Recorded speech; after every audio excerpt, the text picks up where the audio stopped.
Oh shit, he didn't pick the right rules. What was the team anyways? Hold on. I could beat him. Hold on. Did we just beat him? Did we just win? I just won't win. I'm gonna win. What's he gonna do? I think I can still win. I'm gonna win. This is my first no restrictions battle of all time. The first one. You heard it here first. My first time for everything. I'm just gonna win. Normally I don't think so highly of myself. But today, I think your arrow is candied. I think you're right. Alright, cool. So do teams reach out to players, vice versa, or kind of both? Kind of both. It really depends. Like, I was professional. Like, I still technically have the skills to be professional. But like, let me see, how do I answer this question? I'm faster than you, what? Let me answer this Yoshi's questions first. So have you decided on which starter for the new Pokemon or waiting for the final Evos? Whatever starter lets me beat the game fastest. Did he set up rocks? What the hell did you do? Did he miss a rock slide? Whatever. EQ, we're so fast! He's alive. Horn drill? Ah! No! What if all three are trash? Well, there has to be one that beats the game faster than all the others. So that's the one that I'll pick. Most starters are not good, so like, I'm used to it. But yeah, so back to the question about like how do teams approach players. So I was a person that had like a pretty decent YouTube channel as far as like instructional content goes. I made consistent content. I wasn't, you know, you guys are all finally looking at my channel like now I have like 7K subs or like 8K. Fisher! What the heck is this guy's team? Fisher Horn Drill? No! Stop it! But you guys find my channel now, like even back in the day, like in like 2011, 2012, my channel wasn't like amazing, but like it focused on consistency. I had a lot of like consistent videos. So when I started streaming a lot, I started streaming like the international competitions, a bunch of online tournaments, streaming. I streamed a lot of how to get from like the bottom of a tier to the very top of a tier. So like I was a person that made very consistent content, and I paid my way to go to like a lot of different regionals. And so in doing that, you know, I ended up top cutting a lot of regionals. I ended up making like a kind of a name for myself, like a bit of a brand in like the 2013, 2014 seasons. And when they came out with like X and Y, I streamed that like a lot. And I didn't have a capture card. I literally streamed with like a webcam pointed at my 3DS, but I tweaked it a lot and used like, I had the best webcam stream you've ever seen. Maybe some of you guys have seen the VODs and stuff on my YouTube channel. I had the best webcam stream you've ever seen in your life. And so I was one of the people who worked for Enemy, watched a lot of my content, thought I did a really good job, that I handled myself really well. They started talking to me. I was friends with a couple people who were also on Enemy that were Smash players at the time. I don't think you guys follow like Smash at all, but Xax, he's like a Fox player. He plays Inkling in Smash Ultimate, and Zex, who was a Sheik in Smash 4. He plays, what is he? I think he plays Snake in Ultimate, but I think he's probably going to switch over to Lucina eventually. Let me see what I want to do here. I'm just going to body slam. But anyways, yeah, so like I was friends with a people that were a couple already on Enemy, and so Enemy approached me and they're like, hey, we want to like send you to a couple events, and we want to do a couple other things for you. And I'm like, what else can I get? And so I wasn't like salaried, but they paid my way. Guillotine! This guy, his whole team is memes! It's so scary! Snorlax extra thick! And we get the para! But anyways,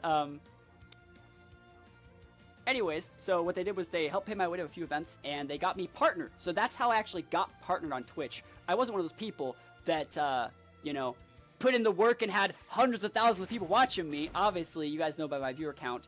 But I was a person who I found my way to attach myself to an org that was eventually going to get partnered. And the way like Enemy got partnered was their LCS team, League of Legends team, got into the actual LCS, like the top 8 teams.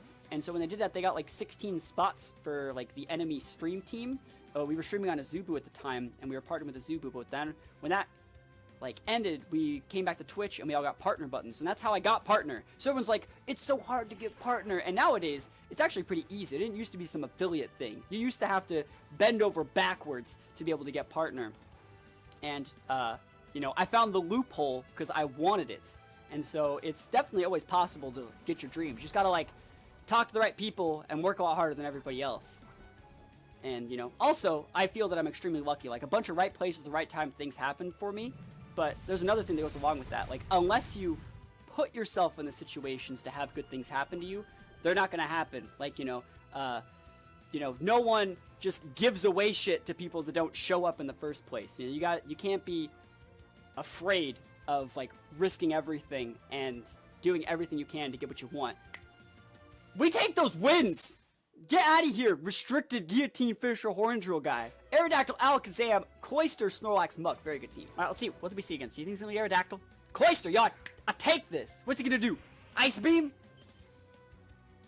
Show me that Ice Beam. I'm gonna laugh if you Shell Smash. I'm gonna laugh at you.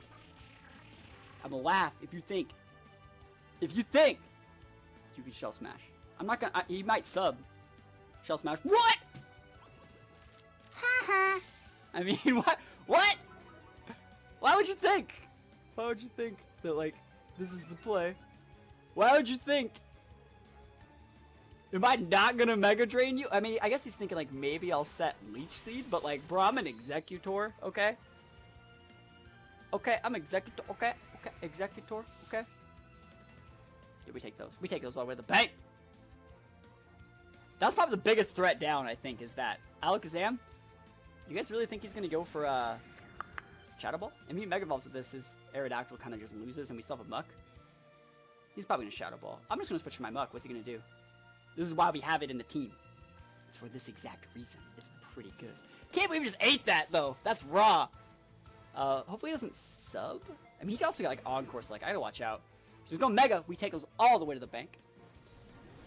Let's think about what I want to do in this situation. I mean, he has to be using Shadow Ball, right? Shadow Ball's super effective against the Executor at that point. Calm Mind. Oof, that's a little bit scary.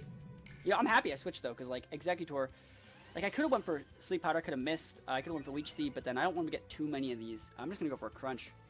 Let's see what he actually does to me. Crunch time. Alolan Muck Stab, super effective. Alakazam is like a piece of paper over there. He's pretty old. He's like you know, like Dark Magician. Like he is what is it? The Dark Magician with Time Wizard Fusion. Is it Aerodactyl? Snorlax. Alright, let's see. Crunch. Yeah, defense drop. Let's think about this. I think I'm going to switch to Aerodactyl because I really think he's an EQ.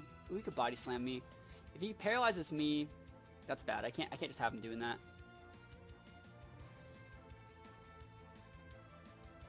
Let me think about this. You know what?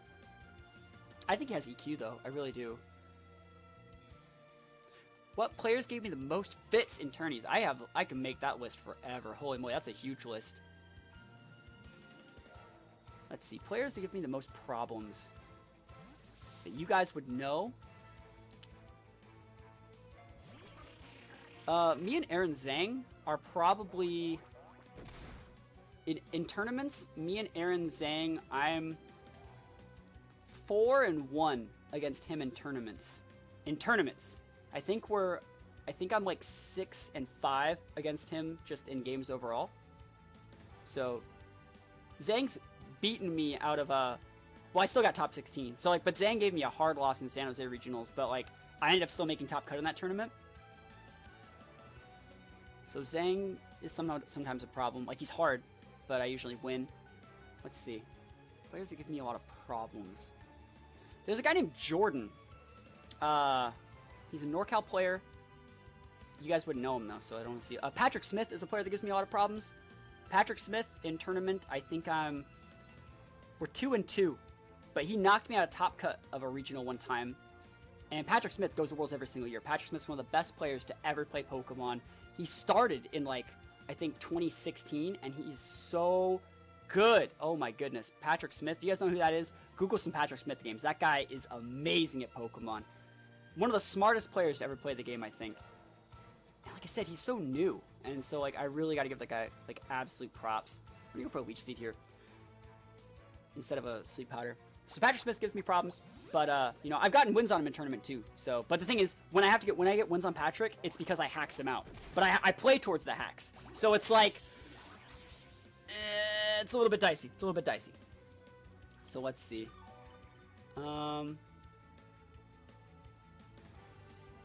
Let's see. But he's also a NorCal player. Let's see, another player that's giving me a problem. I don't know if you guys know who James Eeks. He's the guy that got second place at SoCal Regionals in 2018 with Salazzle. So, James Eeks, I've only ever fought him in 2 tournaments. But both times, James Eeks has one of the reasons why I think he does so good as a player is he has like a really good aura. He's one of those guys that puts in headphones and looks down. And I'm the type of person that like cracks jokes, likes to like lighten the mood, talk the whole time, get people to like loosen up. And when people are loose and happy, it's a lot easier for me to read them. He gives me nothing. His poker face is amazing. And he's a really close friend of mine. He's also another NorCal player. And so like playing against James, I get nothing back. It's like playing like a brick wall. And so he's really, really good at stopping my momentum and beating a player specifically like me. So James is another really good player. I've beaten him a lot, like, but in tournaments he's walled me a little bit. The thing in tournaments though, so I made a video talking about how you guys can get CP from every regional. I post like every single team that I do. I usually do really well when I go to regionals. I usually go like 7-1, 6-2. And so the ways my teams are built a lot of the time is they win like the first 4 rounds, they'll drop a round, they'll win the next 2 and lose the last one. And that's usually enough to actually get into the top cut. And you may be thinking like, why are you losing? Why are you like planning to lose? It's not that I plan to lose, it's that I plan to beat specific teams earlier on in the tournament. I make my teams to prey on very specific team matchups. So certain team matchups, it's not that they're unwinnable, but also if like it's later on in the tournament and if it's like the last round, even if I win, I'm going to get top, or even if I lose this round, if I win the next one, I'm in top. Well, I might not risk and show everything. I'm not going to like run early, but I'm not going to show all my cards on the table if I know that I'm going to be fighting that person and then in the top 8. And so that's one of the reasons why, like, that's the thing I think separates the standard player from like the next level player, in my opinion. So like you gotta play the whole tournament, and tournaments are hard.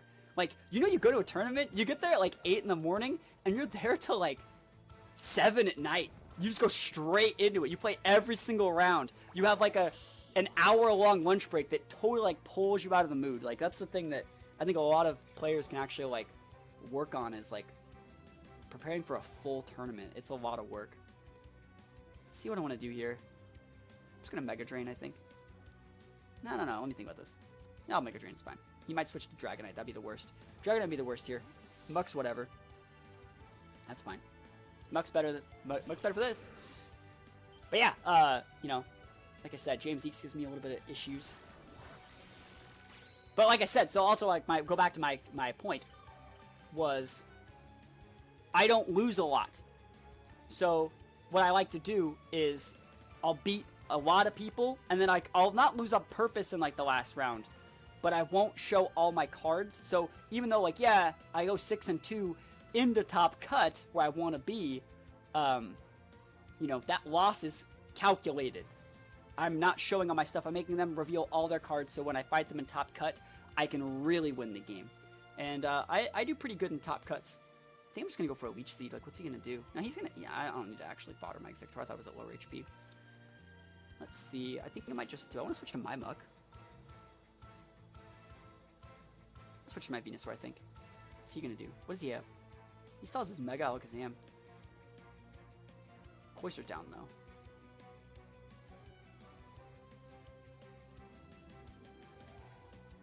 I think I'm going to switch to Rapidash. Rapidash is fine. Alright.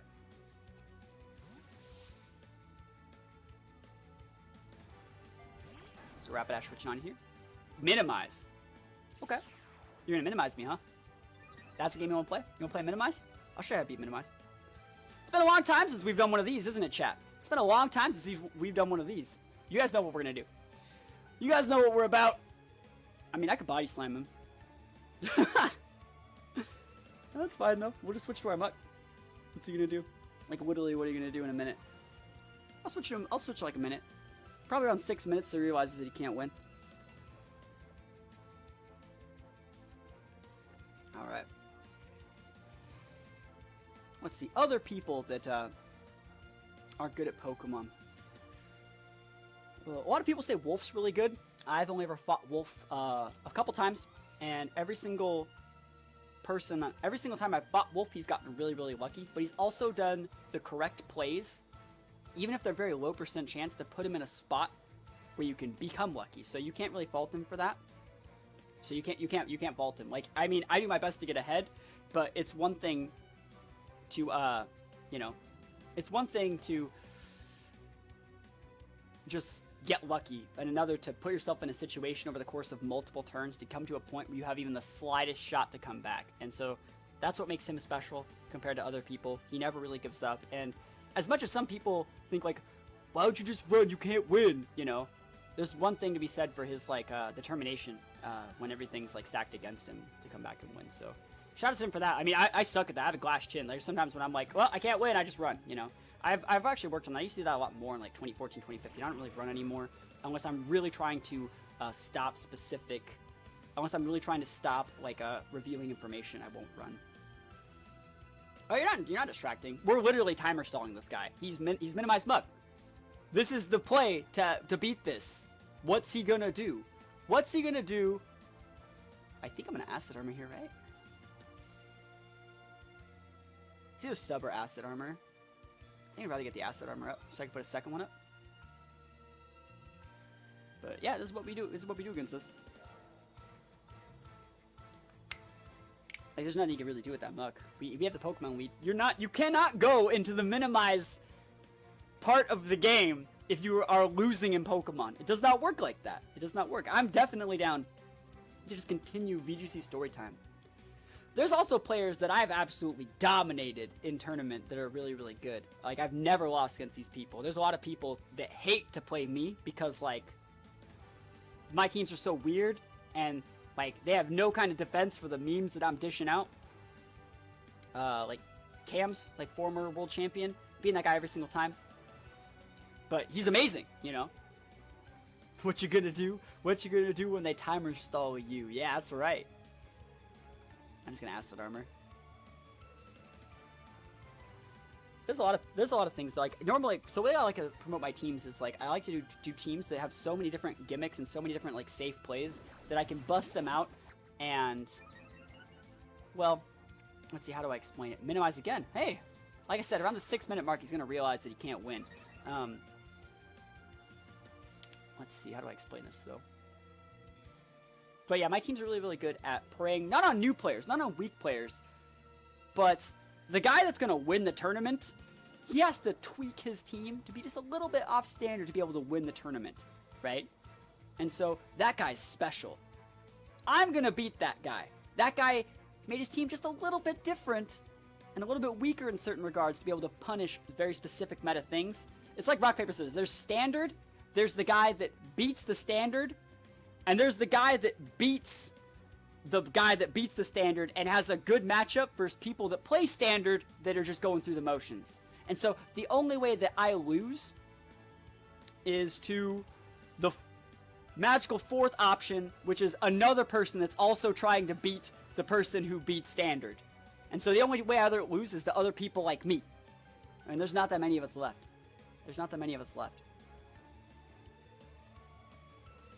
But my teams are all really weird. I made a video talking about how you guys can get CP from every single regional, right? It's a very good video. I highly recommend it. And it shows, I think, most of my teams. I think I, like, put up, like, a paste of it on there. If not, like, I know I've tweeted it out. But, like, I've top cut regionals and PCs and so many things with some weird stuff. Weird stuff. Like, not good stuff. Absolutely not good stuff. But it works for me. Works for me. Minimize again. Huh, that's good. It's funny. It's time for substitute now. You may think that I'm lame, but like literally this is what the game has put in to deal with this person. This is what the game wants. Hate to play a guy who whips a Sceptile and Flamethrower Gyarados. Yeah, I cut a regional with Scarf Flamethrower Gyarados. fucking Scarf. And it was so good.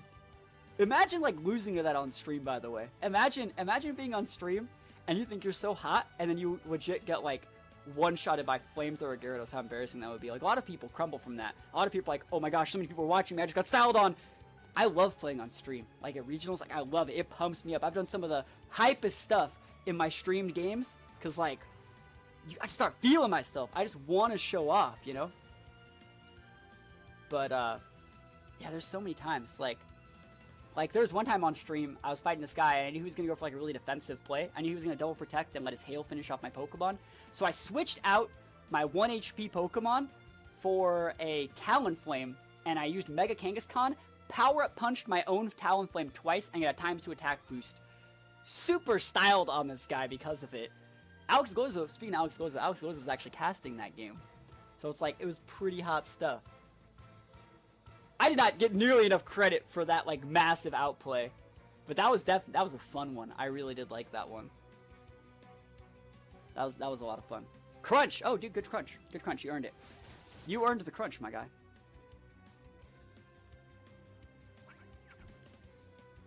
But like I've also, like I'm the first person to top cut a regional with Arcanine. First person to top cut a regional with a bunch of Pokemon, really. A lot of Pokemon. I'm the pioneer of a lot of very unique sets. We're just gonna wait this one out. Just gonna wait it out, chat. But I really did like that Gyarados team. That was a lot of fun. 3 different Z moves. That's not something you see every day. Not something you see. Just checking to see who's doing stuff over here.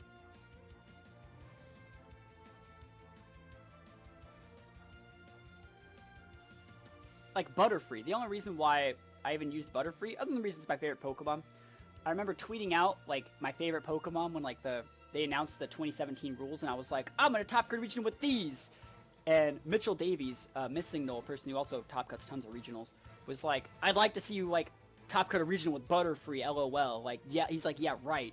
And so the first regional I went to right after he tweeted that, top cut with Butterfree.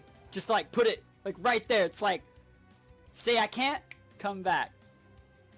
I top cut a regional with Fling, King's Rock, Pelipper.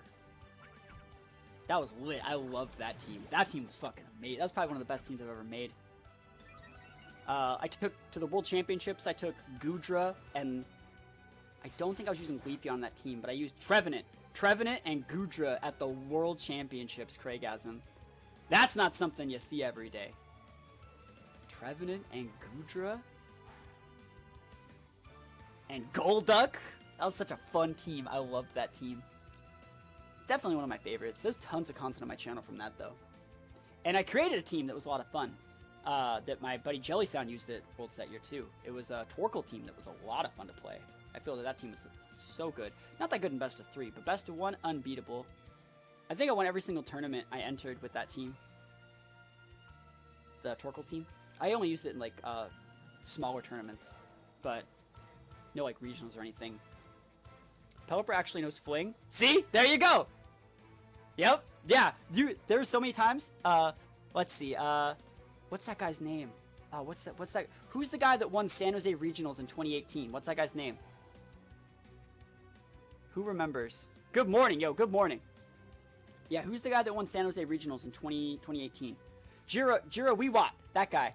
So I fought that guy like 4 times over the course of like a 2-month period. And I beat him every single time. And at, what is it? When I fought him in Portland, I fought him in bracket. And I was his only loss in bracket. I was also Zhang's only loss in the whole tournament. Zhang won that tournament.